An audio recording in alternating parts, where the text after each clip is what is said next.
हम लोग आगे एक नए वीडियो पर आज हम लोग देखने वाले हैं बिहार बोर्ड क्लास 12 के लिए केमिस्ट्री का बहुत इंपॉर्टेंट ऑब्जेक्टिव क्वेश्चन। और मैं जितने भी ऑब्जेक्टिव क्वेश्चन मैं आप लोग के लिए लेकर आया हूं ये बहुत ज़्यादा इंपॉर्टेंट है और आपके एग्जाम वाले क्वेश्चन है। और इससे एग्जाम में क्वेश्चन ना है ऐसा कभी हुआ ही नहीं है। यहां से समझ लीजिए कि 4 से 5 क्वेश्चन तो रहेंगे ही रहेंगे। जितने भी मैं आइडिया और टिप्स देने वाला हूं अगर ये फॉलो करते हुए चलेंगे तो निश्चित आप बहुत ही बेहतरीन करेंगे और एग्जाम में 35 में 35 आप बिल्कुल सही करके आएंगे। अगर आपका भी सपना है कि एग्जाम में 35 में 35 आपका ऑब्जेक्टिव सही हो जाए और आप एग्जाम में बहुत ही बेहतरीन करें तो पूरे वीडियो को वॉच करके जाइए। तो चलिए वीडियो को स्टार्ट करते हैं और एक एक करके क्वेश्चन को समझते हुए हम लोग चलते हैं। तो देखिए इसमें पहला क्वेश्चन क्या दे रखा है कि ये हाइड्रोजन है, ये क्लोरीन के साथ अभिक्रिया करके हाइड्रोक्लोरिक अम्ल बना रहा है। ये हाइड्रोजन गैस है, क्लोरीन भी गैस है और ये हाइड्रोक्लोरिक अम्ल क्या करता है, प्रकाश की उपस्थिति में क्या कर रहा है, बना रहा है। तो इस अभिक्रिया की कोटि क्या होगी, शून्य कोटि होगी कि प्रथम कोटि होगी कि द्वितीय कोटि होगी कि इनमें से कोई नहीं होगी। मैं बता दूं कि इसका राइट जवाब जो होने वाला है वो सी नंबर होने वाला है। क्यों?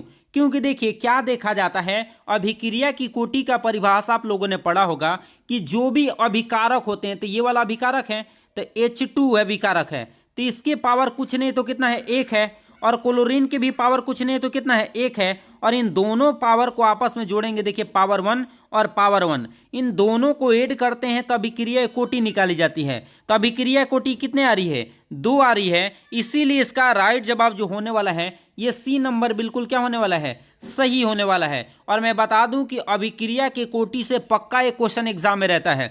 आपको देगा क्या, ऐसे भी दे सकता है। देखिए क्या है, आर समानुपाती, यहाँ पे ए रहेगा और यहाँ पे पावर लगा दिया 2, यहाँ पे मैंने बी लिखा, इसके पावर लिख दिया 1। इसका पूछ देता है कि अभिक्रिया कोटि क्या है। तो देखिए जब भी आपको अभिक्रिया की कोटि निकालनी होगी तो कुछ नहीं करना है, जो भी पावर दिए रहेंगे उसको ऐड कर देना है। देखिए इसके पावर क्या है, 2 हैं और ये बी के पावर कितना, 1 है। तो 2 में 1 को जैसे ही ऐड करेंगे तो कितना मिल जाएगा, 3 मिल जाएगा। तब अभिक्रिया कोटि कितना हो गया, 3 हो गया। तो उसी तरह सेम हमने अभिकारक देखा, इसके पावर कुछ नहीं तो 1 है और Cl2 के पावर कुछ नहीं तो कितना है, 1 है। और इन दोनों को ऐड किया तो कितना है, 2। इसीलिए इसका राइट जवाब क्या हो गया, द्वितीय कोटि अभिक्रिया। इसलिए आपको इसको ध्यान रखना है। अगला क्वेश्चन देख लेते हैं क्या है, किसी भी पदार्थ के क्रिया करने की दर निर्भर करती है सक्रिय द्रव्यमान पर, अणु भार पर, परमाणु भार पर और तुल्यांक भार पर। बता दूं कि इसका राइट जवाब जो होने वाला है वो ए नंबर बिल्कुल सही होने वाला है, सक्रिय द्रव्यमान पर। और मैं बता दूं कि ये क्वेश्चन 2025 में 2 नंबर में या 5 नंबर में क्वेश्चन आएगा कि सक्रिय द्रव्यमान के नियम से आप क्या समझते हैं। इस बात को याद रख लीजिएगा, 2 नंबर या 5 नंबर में आएगा। लेकिन ऑब्जेक्टिव में पूछेगा कि किसी भी पदार्थ की क्रिया करने की दर किस पर निर्भर करती है, तो आपको याद रखना है सक्रिय द्रव्यमान पर करती है। अगले क्वेश्चन पे आ जाते हैं। देखिए क्वेश्चन क्या दे रखा है और ये क्वेश्चन बहुत इंपॉर्टेंट है भाई। क्या दे रखा है, देखिए CH3COO C2H5 ये जल के साथ अभिक्रिया कर रहा है। तो ये देखिए एसिटिक अम्ल और क्या बनाया है, इथाइल अल्कोहल बनाया है। क्या बनाया है, इथाइल अल्कोहल। तो ये कौन सा अभिक्रिया है, ये 3 है कि 2 है कि 1 है कि 0 है।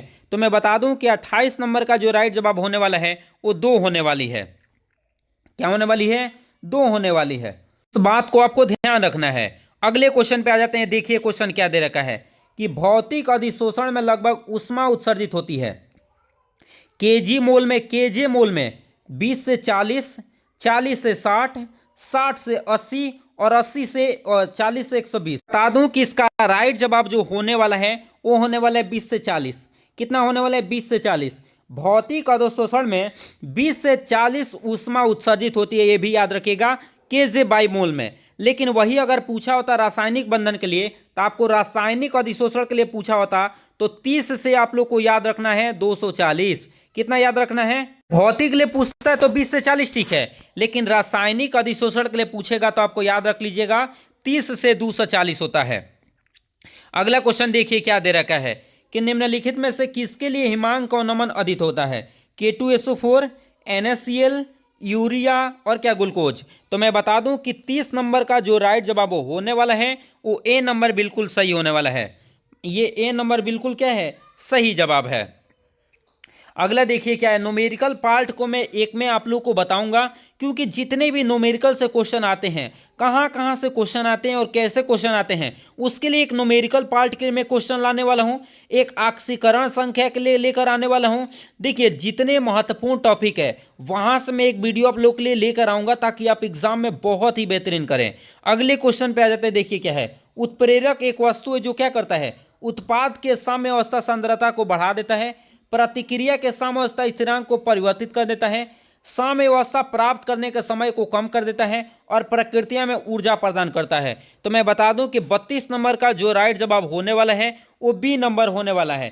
क्योंकि देखिए उत्प्रेरक का काम क्या है कि प्रतिक्रिया के साम्य अवस्था स्थिरांक में परिवर्तित कर देता है। मतलब क्या, दूसरे में देखिए अभिक्रिया जब भी कराया जाता है तो उसमें कोई परिवर्तन ला देता है, खुद में कोई परिवर्तन नहीं लाएगा, लेकिन उस अभिक्रिया में परिवर्तन जरूर ला देता है। ऐसा उत्प्रेरक का परिभाषा आप लोगों ने पढ़ा होगा। अगले क्वेश्चन पे आ जाते हैं। देखिए क्या है, लोहे का मुख्य अयस्क क्या है, मैग्नेटाइट है, सीडेराइट है, हेमेटाइट है और सभी है। तो 33 नंबर का जो राइट जवाब होने वाला है वो डी नंबर होने वाला है, क्योंकि सभी के सभी किसका अयस्क है, लोहे के हैं। मैग्नेटाइट भी है, सीडेराइट भी है और हेमेटाइट है, और ये सबका फॉर्मूला भी याद रखना है। आप लोग को मैं दो तीन आप लोग को बता देता हूं। Fe2O3 ये किसका फॉर्मूला, इन्हीं तीनों में से किसी का है, आप लोग जरूर बताइएगा। और Fe3O4 ये किसका फॉर्मूला है, और FeSO4 ये तीनों के तीनों किसके किसके फॉर्मूले हैं, और इन्हीं तीनों का है। तो ध्यान रखते हुए आप लोग बता के जाइए, और कमेंट करके जरूर बताना है कि आखिर कौन किसका में फॉर्मूला था, आप लोग जरूर कमेंट करके बताइएगा।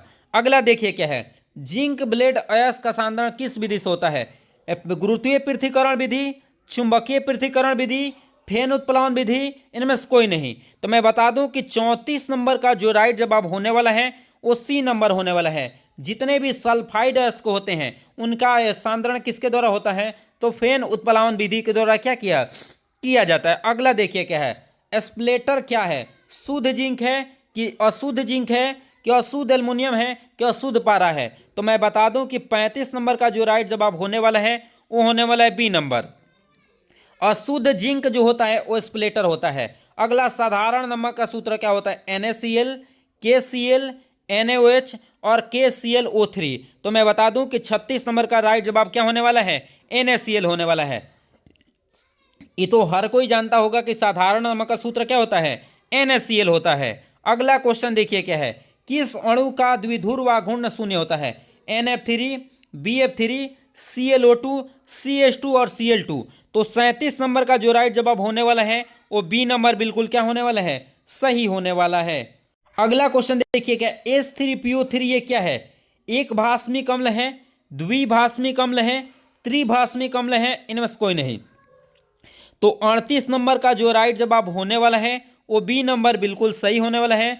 ये कैसा होता है, तो द्विभास्मिक अम्ल होता है।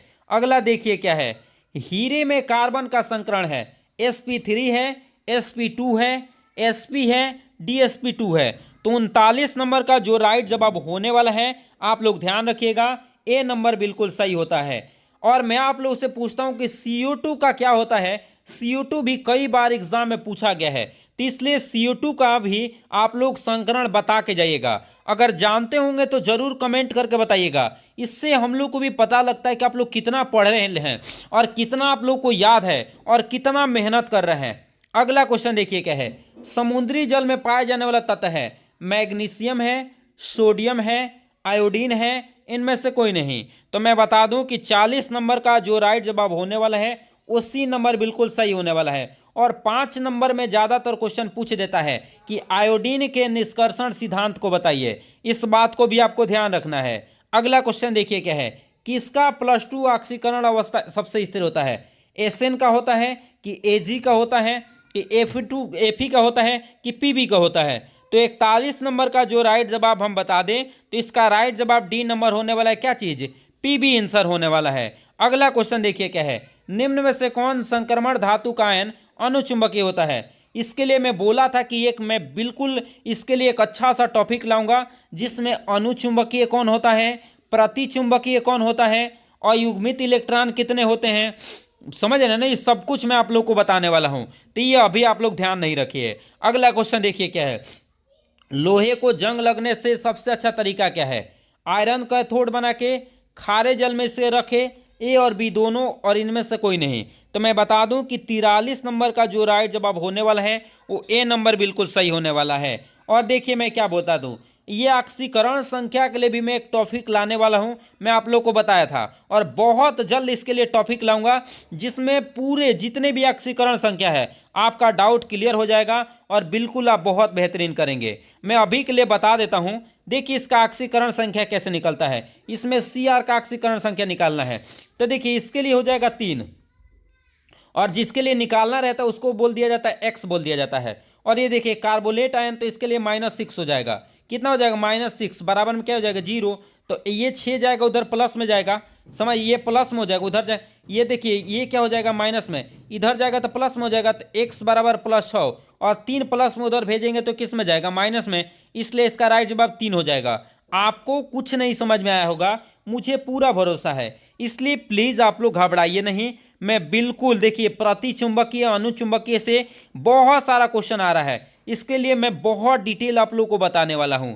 अगला क्वेश्चन देखिए क्या है, कार्बनिक यौगिक में तत्व उपस्थित होना चाहिए, ऑक्सीजन, कार्बन, हाइड्रोजन और नाइट्रोजन। तो मैं बता दूं कि 46 नंबर का जो राइट जवाब होने वाला है वो होने वाला है बी नंबर। क्या होता है? तो कार्बन होता है, याद रखिएगा। अगला क्वेश्चन देखिए क्या है, अगला क्वेश्चन है कि एल्किल हाइलाइट को अल्कोहल में बदला जाता है योगात्मक अभिक्रिया द्वारा, विस्थापन अभिक्रिया द्वारा, विलोपन अभिक्रिया द्वारा, डिहाइड्रोजिलेशन अभिक्रिया द्वारा। तो 47 नंबर का जो राइट जवाब होने वाला है वो बी नंबर बिल्कुल सही होने वाला है, क्योंकि हम लोग विस्थापन अभिक्रिया के द्वारा एल्काइल हाइलाइट को क्या कर देते हैं? अल्कोहल में बदल देते हैं। जैसे में देखिए क्या है, RCl यहाँ पे हमने दिया और इसकी अभिक्रिया NaOH के साथ हमने करा दिया, तो देखिए होगा क्या कि Na जो है वो Cl के साथ चला जाएगा और OH किसके साथ चल जाएगा? R के साथ। तो R के साथ जैसे ही OH आया तो ये अल्कोहल बना कि नहीं बना, ये हो गया विस्थापन अभिक्रिया। अगला क्वेश्चन देखिए क्या है, इथेन में कार्बन का संकरण होता है sp3, sp2, sp और क्या sp3d2। तो एथेन है, इथेन का तो मैं बता दूं कि देखिए जब भी अगर कार्बन के बीच अगर ट्रिपल बॉन्ड रहता है तो उसको बोलते हैं sp, अगर डबल बॉन्ड रहता है तो इसको बोलते हैं हम लोग sp2, और ट्रिपल बॉन्ड रहता है, सिंगल बॉन्ड रहता है तो हम लोग बोलते हैं sp3। क्या बोलते हैं? sp3। तो इथेन है, तो इथेन में आप लोग को पता है कि सिंगल बॉन्ड आने वाला है, इसलिए क्या होगा? sp3 होगा। तो इसका राइट जवाब क्या होने वाला है? sp3 होगा। अगला क्वेश्चन देखिए क्या है, एल्किन निम्न में से कौन सी अभिक्रिया देखी है? योगात्मक, प्रतिस्थापन, ए और बी दोनों, और इनमें से कोई नहीं। तो 49 नंबर का जो राइट जवाब होने वाला है वो ए नंबर बिल्कुल क्या होने वाला है? सही होने वाला है। अगला देखिए, इनमें सबसे शक्तिशाली केंद्र शनि कौन है? CH3, जो कि यहाँ पे माइनस लगा हुआ है। मैं बता दूं कि इसका राइट जवाब आपको याद कर लेना है, इसका राइट जवाब सबसे मजबूत जो होता है वो सिर्फ ये होता है, जिसमें सिर्फ और सिर्फ मिथाइल ग्रुप रहेंगे। तो ये जो है बिल्कुल सही होने वाला है। अगले क्वेश्चन हम लोग अगले वीडियो में देखेंगे, लेकिन हाँ वीडियो अच्छा लगा होगा तो प्लीज़ चैनल को सब्सक्राइब करके जाइएगा और वीडियो को भी लाइक करके जाइएगा। चलिए तो मिलेंगे इसी के साथ अगले वीडियो में, तब तक के लिए जय हिंद।